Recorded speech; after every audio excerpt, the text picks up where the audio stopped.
నిన్న నాగర్ కర్నూలు జిల్లా కొమెర గ్రామంలో జరిగినటువంటి దుర్మార్గం ఏదైతే ఉందో 8 మంది రెడ్లు ఒక రజక బిడ్డను 2 నెలల వయస్సున్న పసికందును ఆమె మరణానికి కారణమైనటువంటి రెడ్లు ఎవరైతే ఉన్నారో వాళ్ళు చేసిన దుర్మార్గం అంతా ఇంత కాదు. అధికారాన్ని అడ్డం పెట్టుకొని తప్పించుకోవాలని చూస్తున్నారు. నాగర్ కర్నూలు ఎమ్మెల్యేకు బంధువుగా ఉన్నటువంటి ఆ గ్రామ సర్పంచ్ రెడ్డి శ్రీనివాస్ రెడ్డి, మధుసూదన్ రెడ్డి, ఇట్లా మొత్తం 8 మంది రెడ్ల గుంపు ముఠ ఒక రజకుడి పైన దాడి చేసి వాళ్ళ బిడ్డ చావుకు కారణమైన 2 ఏళ్ల పసిపాప, ఆ పసిపాపకు ఇంకా ఈ లోకమే తెలియదు, 2 నెలలు మాత్రమే ఉంది అమ్మాయి. ఆ అమ్మాయిని చనిపోవడానికి కారణమైనారు వీళ్ళు. సో ఇదే ఘటన పైన నిన్న మనం నాగర్ కర్నూలుకు వెళ్ళడం జరిగింది. నాగర్ కర్నూలుకు వెళ్ళినటువంటి సందర్భంలో చాలా అధికార దుర్వినియోగం ఎట్లా జరిగిందో స్పష్టంగా అర్థమవుతా ఉంది. విషయం ఏం జరిగిందంటే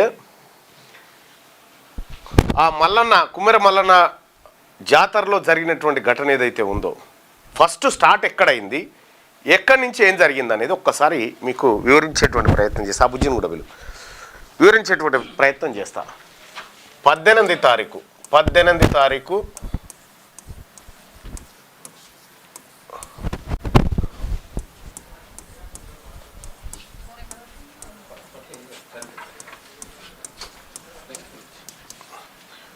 18 తారీఖు రోజు ఆ కుమ్మెర మల్లన్న జాతర జరిగింది. ఆ జాతర జరిగింది. కూర్చోరు తల్లి. జాతర జరిగినటువంటి సందర్భంలో ఈ రజకుడి కుటుంబం, ఇతడు రజకుడు, ఒక భర్తనేమో రజక సామాజిక వర్గం, భార్యనేమో ఎస్సీ సామాజిక వర్గం. వీళ్ళకి 2 నెలల పాప ఉంది. 2 నెలల పాప ఉంది. వీళ్ళందరూ కలిసి దైవ దర్శనానికని ఆ ఊరి జాతర మల్లన్న జాతరకు పోయినారు. పోయినటువంటి సందర్భంలో అక్కడ దైవాన్ని దర్శించుకోవాలంటే 100 రూపాయల టికెట్ కట్టాలి మీరు అని చెప్పి, 100 రూపాయలు కట్టాలని చెప్పి వాళ్ళు చెప్పారు. ఎవరు? అక్కడ ఉన్నటువంటి జాతర నిర్వాహకులు శ్రీనివాసరెడ్డి చెప్పిండు, అయ్యా ఈ గుడికి సున్నాలు వేసేది మేము, ఈ గుడిని అందంగా తీర్చిదిద్దేది మేము కూడా ఎట్లా కట్టాలి సార్? మేము సున్నాలు వేస్తాను పనికొస్తాం, కానీ దేవుణ్ణి దర్శనం చేసుకోవడానికి మేము డబ్బులు కట్టాలా అని చెప్పి వీళ్ళు చెప్పినటువంటి నేపథ్యం మనం ఇక్కడ చూస్తూ ఉన్నాం. అయితే మీరు కట్టాల్సిందే, లేకపోతే మిమ్మల్ని లోపలికి రాని అని చెప్పి ఆ రెడ్డి సామాజిక వర్గంలో ఉన్నటువంటి శ్రీనివాసరెడ్డి క్లియర్గా వాళ్ళని దూషించడం జరిగింది. దూషించడం అంటే ఎట్లా దూషించుడు? వీళ్ళని కులాల పేరుతో పెట్టి ఆ మహిళని వక్షోజాలు పోయాలని చెప్పిండు. చెప్తే ఈ అబ్బాయి ఏం చేసిండు, మా జాతులను ఇట్లా అంటా ఉన్నారు కదా, మరి మిమ్మల్ని మేమంటే మీకేమైనా తల ఉంటుందా అని చెప్పి వాట్సాప్ గ్రూప్లో పెట్టిండు. వాట్సాప్ గ్రూప్లో పెడితే ఈ శ్రీనివాసరెడ్డి అనేటోడు ఏం చేసిండు, మిగతా రెడ్డిలందరికీ ఇన్ఫార్మ్ చేసి గుడికాడికి పిలిపించుకొని ఈ రజక బిడ్డ ఎవరైతే ఉన్నారో అతని పైన విచక్షణ రహితంగా దాడులు చేసిండు. చంపేద్దామని ఓ రకంగా 9-10 మంది కలిసి ఒక రూమ్లో వేసి విచక్షణ రహితంగా దాడులు చేస్తే ఆ విజువల్ అంతా మీరు చూసిరు. ఆ రూమ్లో కొడుతున్నటువంటి దెబ్బలు. నా భర్తని కొట్టొద్దయ్యా అని చెప్పి ఈమె భార్య వేడుకుంది. నా భర్తను కొట్టొద్దని చెప్పి వాళ్ళ కాళ్ళ మీద పడ్డది. ఈ 8-10 మంది రెడ్లు ఏం చేసిరు, వీళ్ళని బూతులు తిడుతూ, అయితే ఈ పసిపాప ఈ పిల్లగాని తల్లి దగ్గర ఉంది, ఒళ్ళో ఉంటే నా కొట్టకండి అయ్యా, ఈ చిన్నపిల్ల ముఖం చూడండి అని చెప్పారంటే ఈ శ్రీనివాసరెడ్డి అంటోడు ఈ చిన్నపిల్లని కాలుతుందంటే గోడకు తగిలి చనిపోయింది. ఇది జరిగినటువంటి ఘటన. అయితే దీనిపైన వీళ్ళు రజక కుటుంబం ఏం చేసిరు అంటే వెంటనే చనిపోలేదు, ఆసుపత్రిలో చికిత్స పొందుతూ 2 రోజుల తర్వాత చనిపోయింది. అయితే ఈ రజక కుటుంబం ఏం చేసింది, వెంటనే నాగర్ కర్నూలు పోలీస్ స్టేషన్కి పోయింది. నాగర్ కర్నూలు పోలీస్ స్టేషన్కి పోతే నాగర్ కర్నూలులో ఎస్ఐగా విధులు నిర్వహిస్తున్నటువంటి గోవర్ధన్ ఆయన ఏం చేసిండు, వీళ్ళని లోపలికి రానియకుండా మీరు వెయిట్ చేయండి అని చెప్పి వెయిట్ చేయించి వెంటనే ఆ ఎస్ఐ ఏం చేసిండు, ఈ శ్రీనివాసరెడ్డికి ఫోన్ చేసిండు. శ్రీనివాసరెడ్డి ఆ తర్వాత ఆ ఊరు సర్పంచ్కి ఫోన్ చేసి వాళ్ళు మీ మీద కంప్లైంట్ చేయడానికి వచ్చిర్రు, మీరు త్వరగా రండి, మీరు వస్తే ఫస్ట్ కంప్లైంట్ మీదే తీసుకుంటా అని చెప్పి ఆ ఎస్ఐ చెప్పడం జరిగింది. ఎస్ఐ ఎట్లా చెప్పిండు? సిఐ అశోక్ రెడ్డి ఆదేశాల మేరకు చెప్పిండు. సిఐ అశోక్ రెడ్డి ఆదేశాల మేరకు చెప్తే అప్పుడు రెడ్లందరూ వచ్చి వీళ్ళ మీద కంప్లైంట్ చేసిరు. వాస్తవానికి వీళ్ళని కొట్టే టైంలో ఈ రజక కుటుంబమే 100 కాల్ చేస్తే పోలీసు వాళ్ళు ఆలస్యంగా వచ్చి చూసి చూడనట్టు వదిలేసిన తర్వాత జరిగిన ఘటన ఇది. బాధితులేమో వీళ్ళే వచ్చి ఉల్టా కేసు పెడితే ఆ సిఐ అశోక్ రెడ్డి అనేటోడు ఏం చేసిండు? వీళ్ళ మీద వెంటనే ఎఫ్ఐఆర్ కట్టేసిండు. వీళ్ళ మీద వెంటనే ఎఫ్ఐఆర్ ఇచ్చేసిండు. వీళ్ళని లోపలికి రానిస్తున్నాడు. వీళ్ళ ఎఫ్ఐఆర్ పూర్తయినాక అప్పుడు వీళ్ళని పిలిపించుకొని వీళ్ళ కంప్లైంట్ తీసుకుండు. వీళ్ళ కంప్లైంట్ తీసుకొని ఏం చేసిండు? ఈ కంప్లైంట్ వాళ్ళ మీద మనము ఏది కేసు పెట్టాలా వద్దా అనేది కోర్టుకు రిఫర్ చేస్తున్నామని నాగర్ కర్నూలు కోర్టుకు పంపించారు. డేట్ లేని కాగితం మీద నాగర్ కర్నూలు కోర్టుకు పంపించారు. సార్ వీళ్ళు ఇట్లా కంప్లైంట్ ఇచ్చారు, దీని మీద ఎఫ్ఐఆర్ నమోదు చేయన్నా వద్దా అని కోర్టు అనుమతి కట్ట. వీళ్ళకేమో ఏ అనుమతి లేదుగా, వెంటనే ఎఫ్ఐఆర్ కట్టిరు.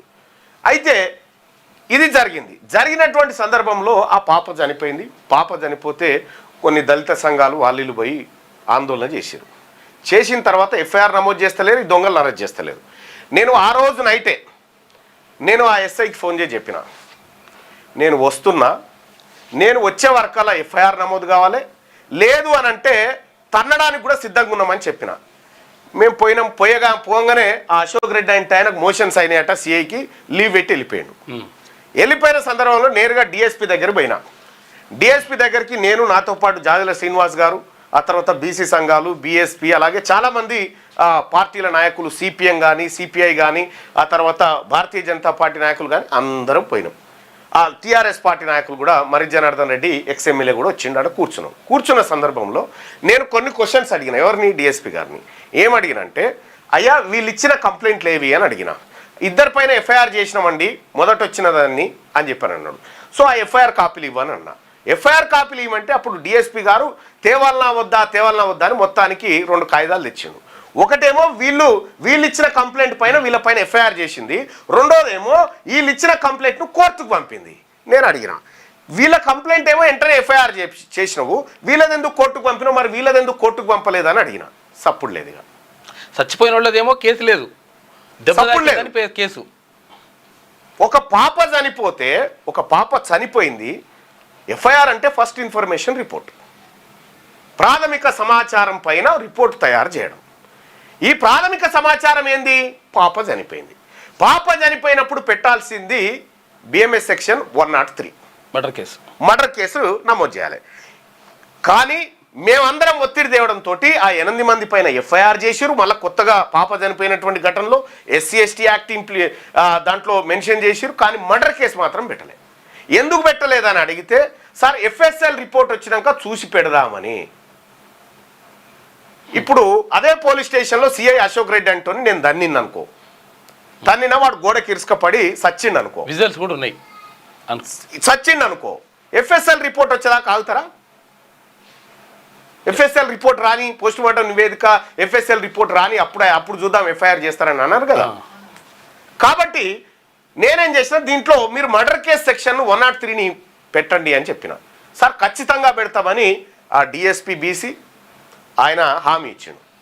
మీరు మాకు 2 రోజులు సమయం అంటే 2 రోజులు కాదు 2 గంటలు కూడా సమయం ఇవ్వమని చెప్పి మేము వచ్చి రోడ్డు మీద కూర్చున్నాం. రోడ్డు మీద కూర్చొని 15 నిమిషాల్లో మాకు సమాధానం చెప్పాలని డిమాండ్ చేస్తే పోలీసుల నుంచి ఉలుకు పలుకులేదు. చక్కగా మేమంతా నాగర్ కర్నూలు నుంచి నడుచుకుంటా నాగర్ కర్నూలు దాటిన తర్వాత వాహనాలలో ఆ ఊరికి పోయినాం.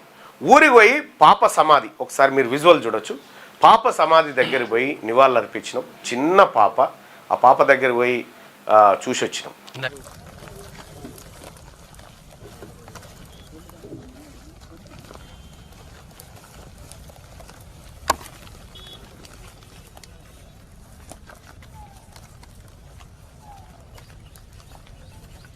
సమాధి, ఆ సమాధి దగ్గరికి పోయి అందరం కూడా నివాళులు అర్పించి, పోలీసు వాళ్ళు ఏం చెప్పారంటే, మరి 8 మంది పైన కేసు పెట్టిరు కదనయ్య, ఈ 8 మందిని అరెస్ట్ చేసిరా అని అడిగినాం. అంటే అదుపులోకి తీసుకున్నారంటే లేదు మేము నలుగురిని తీసుకున్నాము అని చెప్పిండు. మరి మిగతా నలుగురు ఎటుపోయారు అంటే వాళ్ళు పరారీలో ఉన్నారు అని చెప్పిండు. ఈ నలుగురిని తీసుకోలే, ఈ పరారీ లేరు, అందరు కలిసి దున్నపోతులు లెక్క ఎమ్మెల్యే క్యాంప్ ఆఫీస్లో కూర్చొని బిర్యానీలు తింటా ఉన్నారు. అది మేము వీళ్ళు దొరకలే కదా మరి మేము కూడా పట్టుకొచ్చే ప్రయత్నం చేస్తాం, మీరు కూడా దిక్కు తిరుగురు అని చెప్పి చక్కగా వాళ్ళ ఇండ్ల పొంటి పోయినాం. ఇండ్ల పొంటి పోతే ఒక్కనింటికి కూడా డోర్ ఓపెన్ చేసలేదు, అన్ని తాళాలు వేసుకొని పరారాయరు. ఈ 8 మంది దొరికితే 8 మందిని కసరగక్కేటట్టు తొక్కుతుంటిమి. వాస్తవమే, తొక్కుడైతే బరాబర్ తొక్కుతుంటిమి. ఏం అయ్యేదేముంది, బిడ్డపానమే పోయింది, ఇంకా వీళ్ళు బీకేదేముంది. ఇట్లా తొక్కుడైతే తొక్కుతుంటిమి. కానీ పోయి చూసినాం, అందరూ పరారైపోయారు. ఆ ఊరోళ్ళంతా ఈ దుర్మార్గులను చీగొడతా ఉన్నారు. గ్రామం అంతా వస్తే నేను జనార్దన్ ఎక్స్ఎమ్మెల్యే గారు, ఆ తర్వాత వట్టె జానయ్య గారు, మా నాయకత్వం అంతా పోయి కూర్చొని వాళ్ళ ఇల్లు చూస్తే, ఆ రజకుడి ఇల్లు చూస్తే ఒక్కసారి చూడండి, అది ఎంత దారుణంగా ఉందో ఇల్లు. ఒకసారి రజకుడి ఇల్లు రేకులతో వేసినటువంటి చిన్న గుడిసె. ఆ గుడిసెలో బతుకుతున్నటువంటి రజకుడికి ఇంద్రం మిల్లు వస్తే ఆ ఇంద్రం మిల్లు కూడా పూర్తి కాకుండా ఈ సర్పంచ్ రెడ్డి అడ్డుకున్నాడంట. ఈ రకంగా మోసం చేస్తున్నారు అని చెప్పి అప్పటికప్పుడే ఆ గ్రామంలో నడిబొడ్డున సభ పెట్టి, ఆ సభలో తెలంగాణ రాజ్యాధికార పార్టీ నుంచి 2 లక్షల రూపాయల ఆర్థిక సహాయాన్ని ఆ కుటుంబానికి అందించడం జరిగింది. మరి జనార్దన్ రెడ్డి గారు నేను కూడా బాధ్యత తీసుకుంటున్నా ఆ ఇల్లు పూర్తి కావడానికి అని చెప్పి ఆయన చెప్పడం జరిగింది. ఇక్కడ మరి గింత ఎఫ్ఐఆర్లో ఏం నమోదు చేసిరు వీళ్ళు ఇచ్చిన కంప్లైంట్ మీద? ఈ 3 ఆడోళ్ళు కలిసి, వీళ్ళ అత్త, ఈ రజకుడి అత్త, రజకుడి అమ్మ, చెల్లె, భార్య, 3 ఆడోళ్ళు కలిసి 8 మంది రెడ్లను తన్నిరట. 8 మంది రెడ్లను తన్ని వాళ్ళ ముఖాల మీద మూత్రం పోసిరు అనుకో రాదురిగా ఒక రకంగా చెప్పాలంటే. మరి ఈ 8 మంది రెడ్లు ఎవరైతే ఆడోళ్ళతో చెప్పు దెబ్బలు తిన్నారో వీళ్ళు ఏ దవాఖానలు ఉన్నారని అడిగిన. పారిపోకూడదు కదా, దెబ్బలు తాకినోడు దవాఖానలు ఉండాలి, పారెట్లా పోతాడు? ఏ దవాఖానలు ఉన్నారని అడిగితే ఎవడు సప్పుడు చేయడిగా. అంటే పోలీసు వ్యవస్థని కాంగ్రెస్ పార్టీ అడ్డం పెట్టుకొని ఒక బీసీ కులానికి చెందినటువంటి రజక కులానికి చెందినటువంటి మా జాతి బిడ్డలను దారుణాతి దారుణంగా హింసించి చంపేసినటువంటి ఘటన. అందుకోసమే ఇక్కడ మేము క్లియర్గా ఆ ఊర్లోనే హెచ్చరిక చేసిన, ఎవడైనా ఈ రాష్ట్రంలో ఎవడైనా మా బీసీల మీద దౌర్జన్యం చేసినా, బీసీల తెరువు వచ్చినా పండబెట్టి తొక్కుతామని వార్నింగే ఇచ్చొచ్చిన. మాకేం పోలీస్ వ్యవస్థ మీద ఈ ఘటన చూసిన తర్వాత పోలీస్ వ్యవస్థ మీద ఎవరికైనా నమ్మకం ఉంటే ఇక అది ఉత్తదే. పోలీస్ వ్యవస్థ మీద నమ్మకం ఉంటే అది ఉత్తదే అవుతుంది. ఇగో 2 నెలల పసిబిడ్డ, 2 నెలల పసిబిడ్డను ఒళ్ళో పెట్టుకొని ఏడుస్తున్నటువంటి ఫోటో మనం చూడొచ్చు. ఇగో ఇది ఇల్లు, ఇదే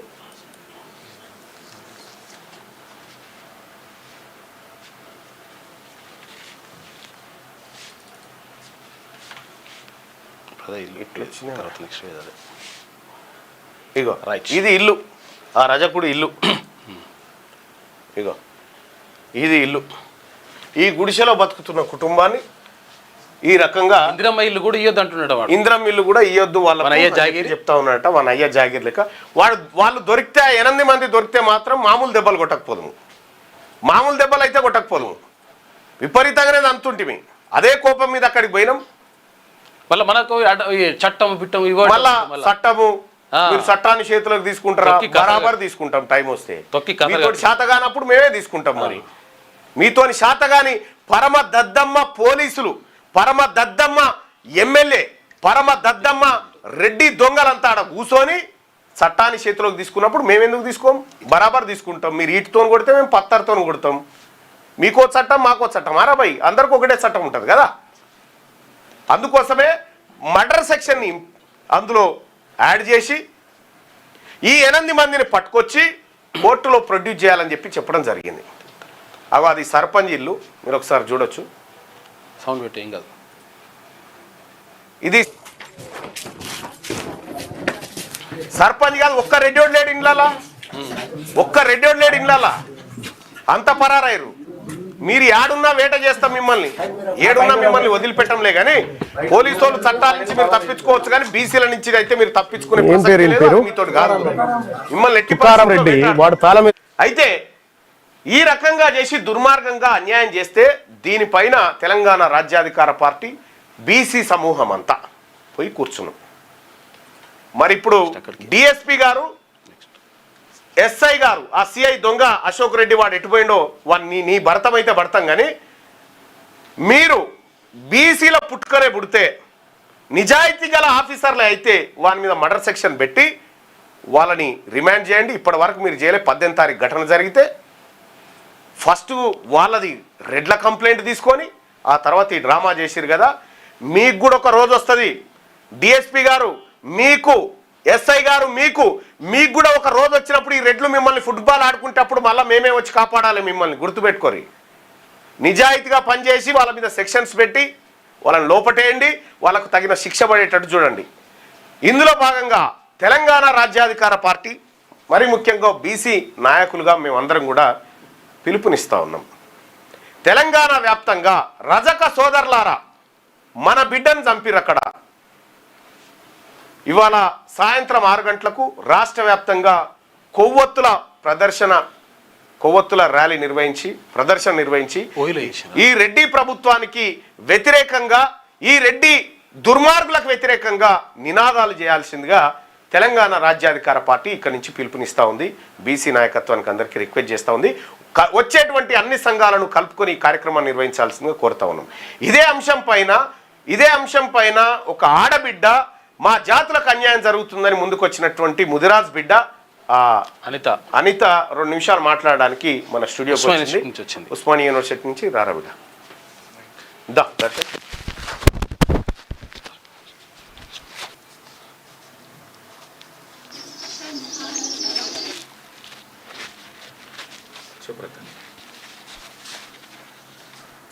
నమస్తే, నా పేరు అనిత ముదిరాజ్. నేను ఉస్మానియా యూనివర్సిటీ విద్యార్థిని. ఈ రాష్ట్రంలో జరుగుతున్నటువంటి దాడులను చూస్తుంటే చాలా ఏడుపు వస్తుంది, దుఃఖం వస్తుంది.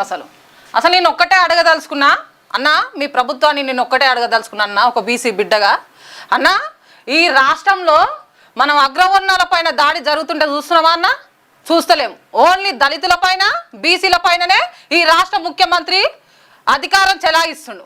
దాడులు జరుగుతుంటే కూడా ఎందుకు జరుగుతున్నాయి వీళ్ళ పైన అని ఒక్క ప్రశ్నిస్తలేడు. మనతో చర్చలు జరపడికే వస్తలేడు. ఏం చేయనీకున్నా ఈ రాష్ట్రంలో ముఖ్యమంత్రి అని మేము అడుగుతున్నాం. మేము మా ఓట్లతో నువ్వు గెలవలేదా రేవంత్ రెడ్డి అని కూడా మేము అడుగుతున్నాం. మా ఓట్లతోనే అధికారంలోకి వస్తావు. ఈ రోజు మా చిన్న బిడ్డ, 2 నెలల బిడ్డ చనిపోతే కూడా నువ్వు మాట్లాడవా దీనిపైన అని మేము అడుగుతున్నాం. ఈ రోజు బీసీలం అందరం మేము ఐక్యంగా ఉన్నాం. అవసరమైతే నిన్ను సీఎం కుర్చీల నుండి కూడా తప్పించడానికి సిద్ధంగా ఉన్నావు. నువ్వు ఇమ్మీడియట్ గా వచ్చి ఈ బిడ్డకు న్యాయం చేయాలి. అక్కడ ఏ అయితే సర్పంచ్ ఉందో ఆయన నా సీటు కూడా ఖాళీ చేయాలని నేను కోరుతున్నా. ఏందన్నా అసలు మా బీసీలు అంట, దళితులు అంట, నోట్లో ఏదో వస్తారంట, మళ్ళా లానే పదంతో స్టార్ట్ అయ్యే మాటలతో మాట్లాడుతున్నారు ఆడోళ్ళని. వీళ్ళు ఏవేవి మాట్లాడుతుర్రో అక్కడ ఉన్నటువంటి రెడ్డి నా కొడుకులకి ఒక్కటే చెప్తున్నాం, నోట్ల యాసిడ్ పోసి చంపుతామని మేము హెచ్చరిస్తున్నాం. రేవంత్ రెడ్డి దీనిపైన నువ్వు వచ్చి మాట్లాడాలి, మాకు న్యాయం చేయాలి. నేను ఒకటే అడుగుతున్నా, రెడ్డిలు ఎప్పుడన్నా మనలేక మన బీసీ బిడ్డలు, దళిత బిడ్డలు లేక క్యూలలో పోయి నిలబడ్డారు అన్నాళ్ళు. ఒక రెడ్డి ఆమె దిశ ఆమె మీద అత్యాచారం జరిగిందని చెప్పి మన వాళ్ళని ఎన్కౌంటర్ చేశారు. మరి వీళ్ళని ఎందుకు ఎన్కౌంటర్ చేయకూడదు? ఎన్కౌంటర్ ఎందుకు చేస్తలేరు? రెడ్డి అయితేనేమో ఒక న్యాయం, మాకు ఒక న్యాయమా? అసలు ఆ గుడిలో రెడ్డిలకు ఏం పని ఉందండి? అసలు ప్రత్యేక టికెట్ తీసుకోపోయి దర్శనం చేసుకుంటారు. మేము లైన్ లో నిలబడతాం. గుడి బీసీలది. చందాలు మాతో నడుస్తుంది గుడి. చందాలు మా చందాలతో నడుస్తున్నాయి గుడి. మీకేం అధికారం గుళ్ళు ఉండాల్సిన అవసరమే ఉంది? తర్వాత ఇక్కడ దళితుల మీద దాడులు జరుగుతున్నాయి, బీసీల మీద దాడులు జరుగుతున్నాయి. దీనిపైన ఎందుకు మాట్లాడతలేవు రేవంత్ రెడ్డి అని అడుగుతున్నాం. మా మల్లన్న ద్వారా మేము చెప్తున్నాము, మా మల్లన్న ఒక ప్రజాక్షేత్రంలో ఉండు, దీనిపైన ప్రశ్నించాలి. మా మల్లన్న కూడా అలా పెద్ద సార్తో ఏం మాట్లాడతాడో మేము కూడా చూస్తాం. సో దీనిపైన మాకు న్యాయం కావాలని కోరుకుంటున్నాం. పెద్ద సార్ పెద్ద జీతగాడు పెద్ద సార్ ఎందుకైతాడు? కానీ ఒకటి ఇట్లాంటి స్పందన రావాల్సినటువంటి అవసరం ఉంది మహిళల్లో కూడా. ఎందుకంటే ఇప్పుడిప్పుడే బీసీ మహిళలు కూడా రోడ్డుపైకి వస్తూ ఉన్నారు. ఇన్ని రోజులు ఇంట్లో ఉండి పనులు చేసుకుంటూ బతుకునేటువంటి బీసీ మహిళలు కూడా ఇవాళ మాకు జరుగుతున్నటువంటి అన్యాయాలపైన గలమెత్తుతున్నటువంటి సందర్భంలో ఈ తల్లికి మేము ధన్యవాదాలు తెలియజేస్తూ ఉన్నాం. ఈ పోరాటంలో ఈ ఆడబిడ్డను కూడా భాగస్వామ్యం చేసి ఈ బీసీ ఉద్యమంలో మరింత ముందుకు తీసుకుపోతామని తెలంగాణ రాజ్యాధికార పార్టీ నుంచి మేము రిక్వెస్ట్ చేస్తా ఉన్నాం.